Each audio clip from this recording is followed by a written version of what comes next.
mwese mudukurikirana ndabaha ikaze muri amakuru atekanye ikirere kuri uno wa gatatu igenekerezo rya gatatu Kigarama umwaka wa 2025 mu gitondo hitezwe ikirere kirimo izuba n'ibicu bike bike mu gihugu cyose. Ahazoba hakanye gusumba ahandi akaba ari ibururi mu ntara ya Burunga, imwaro mu ntara ya Gitega hamwe no mu Kayanza mu ntara ya Butanyerera n'ibipimo byo ku degrees Celsius 14. Ku muhingamo naho haritezwe imvura mu bice vya Makamba, Bururi, Mwaro, Bujumbura, Bubanza na Cibitoke. Mu bindi bice bisigaye hakaba hitezweyo ikirere kirimo izuba n'ibicu bike bike.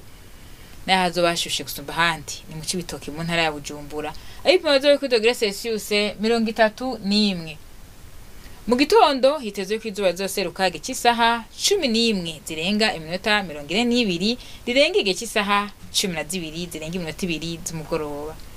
Amakuru atekanye kiremwe ategura ingwejebu agarukiye hano. Mwakoze cyane kuyakurikirana na heje.